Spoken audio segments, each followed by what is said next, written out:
Hello, welcome to Foreclosure Friday. I'm Dan Howell with Coldwell Banker.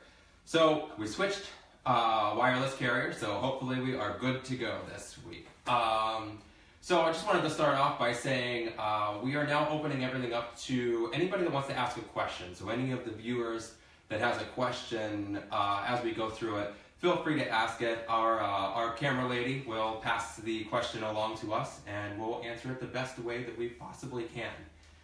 And I do want to apologize for the last minute guest change. We unfortunately the budget restraints are, the talent of our last guest was just way outside of those restraints. So we ended up finding someone cheaper, a lot cheaper. And I actually think he's here. Let's take a look.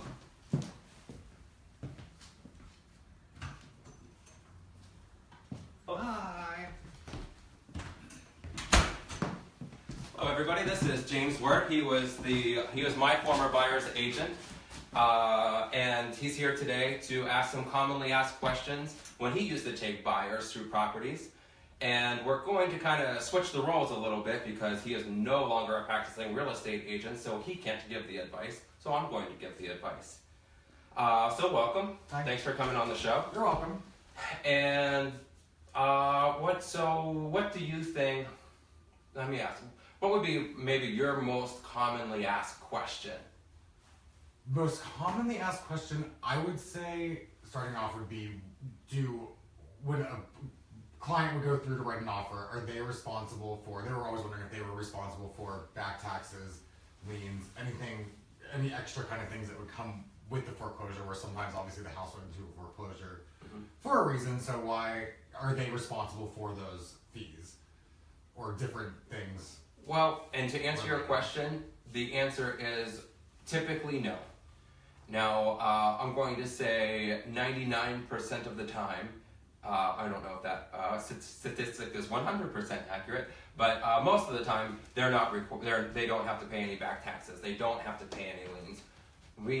The bank is, everything is taken care of whenever the property is transferred. And you'll get a settlement company as a buyer side of it to take care of everything, which Elena went into a little bit. But you also buy title insurance so that if anything comes up before that or after you close, your title insurance would take care of that for you as well. But there are very, very, very, very rare occurrences when you would have to pay back taxes, but you would definitely know that before you close, so that you would have the option, of course, to purchase it or not.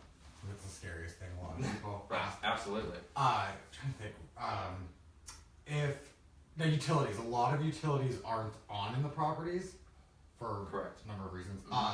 So when the buyer goes to turn the utilities on, do they do that before they close, after they close, or like what's the process of doing that? So it's just like any other property transfer. Even if you're renting, or if you're buying, or even buying a foreclosure, you're not going to want to turn the utilities on before you actually live there. So it's the same thing with the foreclosure. You can't turn on the utilities and start paying for them while the bank still owns the property. Now, I go a step farther with the foreclosures, and you want to make sure that you are actually here and you're able to be here at the house whenever they turn on some of the utilities. Like, the biggest problem lately that we've been having, came up twice, was that when you turn the gas on, because the properties have been vacant for so long, they'll want the gas lines replaced. And that's from the street to the house. It doesn't always happen, but lately there's been a couple of occurrences of it, just because they want to make sure that there's no gas leaks. You want to be here also, let the gas company in. They're probably going to want to check around the house whenever they turn it on to make sure that there's no leaks and everything works well. Same thing with the water lines. Whenever you get it, you might want to even have a plumber handy in case you want to get something fixed right away while they turn on the water as well. Would that hold up closing at all? No. Okay. It's because you're doing it afterwards. Sometimes you find out certain things, like you will call on the utilities obviously before you close to set them up, but and you set them up for after you close. But if you find something out like that you will need to replace gas lines or water lines, that's up to you. You can still close. The bank doesn't care what you have to do as far as replacement goes. Trying to think. That whenever people go to put in an offer, is it the same process, the same agreement of sale, the same paper? That's a low. I know I've done a couple, and I know it was a lot more paperwork. Time constraints were a little bit different. You get paperwork that the seller company would give you. It's actually almost always different. So, and you never will do the same thing twice. I mean, there's so many different types. There's online auctions. There's like an online offer submission sites. You can kind of, sometimes they just want you to give it right to the listing agent. There's usually more addendums and even waivers. I mean, some of them even want you to sign a waiver before you enter in the property. And I know this frustrates a lot of buyers sometimes, and a lot of people want to see stuff right away, and they want to submit stuff right away, and but you can't always do that. I mean, some of them, as far as the bid goes, there's certain banks that only allow the first look initiative, which is only open to owner occupants rather than investors. So they open it up for people that actually want to live in the property, so that an investor can't come in and scoop it up from under them. So almost every single foreclosure is different. I mean, every one that I have done, it has never been the same. Right. Never ever. But those are great questions. I mean, the next thing I want to say too, we're gonna take a walk through the house a little bit like we usually do, and I'm gonna open it up to everybody here too. If you have some sort of real estate terminology that you would like to use to describe our house, this house. Yeah, this house, the house that we're in today, you would just put it out there. Make sure you always stay positive. The thing about the real estate world is that when we list a house, we're of course going to want to keep it positive. So that's the key. So if you think of anything as we go through, let us know. So we'll start here. This seems to be the dining area. It has a nice built-in shelf. It's very, I don't know, would you call this rustic or? It's very country. It is. I guess it is kind of country. Absolutely. I mean, this is kind of not really a blank slate, but we do a lot with this room. This is open to all possibilities. Okay, so let's go into here. This is the kitchen. So this property hasn't been 100%. They haven't 100% removed all of the contents of this property, so. But it would typically be done before you remove. So, let's see. Camera lady, let's go this way. I'm not sure if you can see us or not. This is the kitchen. I'm not even going to go back in there because you're going to lose me. So the kitchen is, let's see, how can we describe that kitchen? It's a galley kitchen, set up for many separate workstations. Anything you can think of? Open to all. I mean, I just feel like a lot of this is just open to possibilities. That's right. Bring your dreams to this house. That's right. And make them a reality. Make everything your own. Make them your own. Okay, we're gonna go upstairs real quick. Take a look at a couple of. Actually, this one's not that bad. Oh, it's not bad, but it's nice. I have a question. Yes.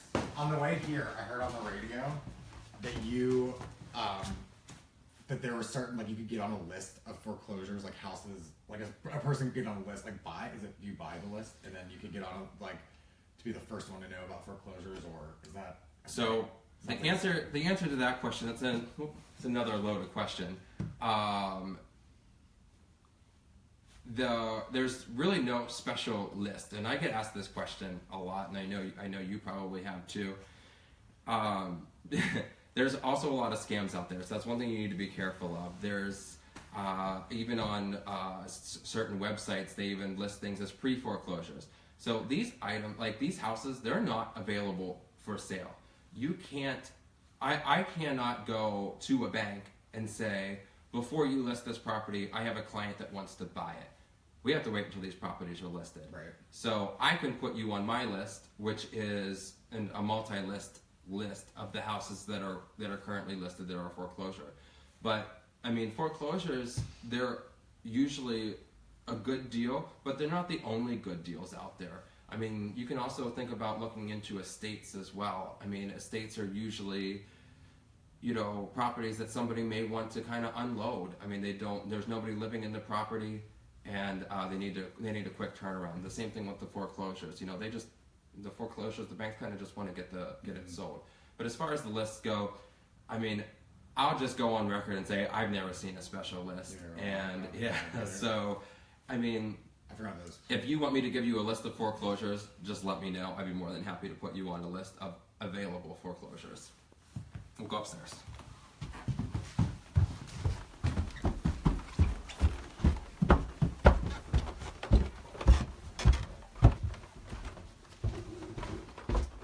It's nice and bright up here.